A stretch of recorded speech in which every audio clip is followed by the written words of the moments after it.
How are you, Coach? Good morning. Good morning to you. So let me just bounce this one off you first before we get to the playoffs. Do you think there's any there in New England with what has been reported with Belichick and Brady and the coach, just knowing how conversations can turn sideways behind the closed doors and be kept from the public, Coach? Yeah, I mean, when you're talking a relationship that spans 18 years, we're talking about Kraft, Brady, and Belichick, and as productive and successful it's been, still, I mean, it's like being married for 18 years. At some point, something you say or do maybe doesn't quite set with you. And when you're talking about three people, not just two, but three, when you talk about the owner, the head coach, and a star player, any number of these things, the two biggest issues appear to be, one, the trading of Jimmy Garoppolo, which to me is kind of like nobody wants to do it, but you kind of have to. If you've got a quarterback the level of Tom Brady that thinks he's going to play for a couple more years, and certainly based on what he's done this year, it's hard. I'm not going to be the one to say, no, you're done. But that relationship between, but you're probably close to being done, so we're going to keep this guy around, and what's it going to cost to keep him? He may not have gotten one of those $100 million contracts like he's going to get from San Francisco, but he wasn't going to get chump change to stick around to wait for Brady to leave. So it's kind of one of those things, well, we really don't have a lot of choice. Now, I mean, I'm sure Kraft didn't want to do it. I'm sure Belichick didn't want to do it. Brady was probably pretty ambivalent to it. So however it came down, however it was communicated, and in terms of Brady's guy being around, when I was leaving coaching, that was just beginning. When the personal everybody's got their own personal guys. Just like when they need surgery, right? What do? They go to some specialist. They don't go to the team doctors that they work with every day at the facility. They fly off and see Andrews or one of these other guys for a specialist. It's just what players do. Well, they all have their individual workout gurus, and we had to make the decision. Well, do we say no? We want you to work on our facility with our guys. Of course, they have the right in the off season, in particular, say no, I'm going to go over with my guy. So you can let them do that, or you can let that guy in the building. So at least now you can monitor what's going on. And it sounds like that's what they were doing. Now, that stresses you a little bit. That stresses the training staff. It stresses the weight coaches.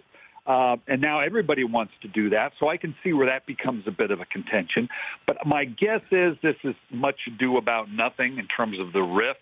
It's just a matter of them sorting through, well, okay, this is the way we're going to operate. They're in a tough spot, as tough as having Tom Brady as your quarterback can be. No, sure. Let's remember what happened with Troy Aikman and how that ended, and they kept extending and extending and extending. And once he was done, all that dead money, it took them a couple of years to kind of regroup from it. And New England's kind of looking at the same thing with Brady. So this is not an easy dynamic. So let me ask you this before we move on to the playoffs then. Brian Billick here on the Rich Eisen Show. As you and I are sitting here and talking, and it could change in 5 minutes, the Giants' job is still open, okay? So if you are Bill Belichick sitting there in a quiet moment and you say, okay, I'm going to lose both my coordinators, it seems. So I got to get new coordinators anyway. I've got a 41-year-old quarterback who's here with no succession plan in place now because I flipped Garoppolo, and it might be because he was told to do it. I could stay here with the owner and the situation that I know completely well, and I know I'm going to have run of the place eventually or still. Or I can go back to a spot where I used to be, finish up, and show I can win a championship elsewhere. I've got the number 2 overall pick, and I've got owners that I know would appreciate me, although a general manager I've never worked with. Which one would be more attractive to you, Brian? Yeah, all of the above, because all of those are kind of a win-win. But you have to choose one. This is sports talk radio, Brian. You have to choose one. No, I'm with the media now. I can talk out the side of my mouth, and we'll do this tomorrow, and I'll just choose the other one. Nice. Yeah, human nature says, why would you not stay? I mean, no matter what he does, it's not going to change his legacy. He's going to be a slam dunk. But maybe at this point, if I'm 60, yada, yada years old, I've been here for 18 years. I've won multiple championships, maybe win another one this year. the legacy of, you know what, maybe it is time to go to a place, the Big Apple, be that only coach to win Super Bowls at different places. I still have Eli Manning there, and I have a top pick to get maybe one of these young quarterbacks. And Gruden has just set the floor. You know, that's where the negotiations begin.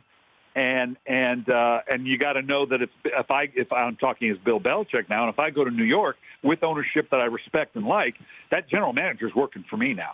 It's real simple, and it's going to be my way. Yeah, I could see where that's attractive. Yeah, and of course this is pure complete supposition. We have no idea. Sure. He could be under contract for the next 5 years anyway. Brian Billick here on the Rich Eisen Show. Let's talk about the playoffs then. Which game leaps out at you from the schedule? Well, they're all interesting games. I love this weekend. Best weekend in football. It really is, because I love what these teams are about. It tells you kind of the direction that we're going. The old established teams or guys, like a Brady and a Breeze and a Roethlisberger, and then the new and up-and-coming guys.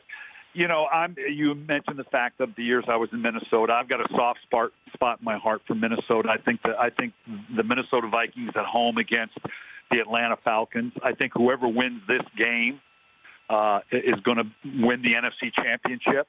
I'd love to see Minnesota in the championship game in Minneapolis. We just did a segment on Playbook on Wednesday. This defense is something special in Minneapolis, in Minnesota, that Zimmer's got going. That game's going to be fascinating to me. Tennessee going into New England, it's uphill battle. How well does Mariota play, particularly on third down?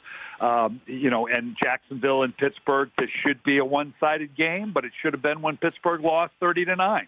Ben Roethlisberger against Blake Bortles. Blake Bortles, that was as pathetic a performance at quarterback as I've seen in a long time. And I knew a thing or two about pathetic quarterbacks, having lived through it.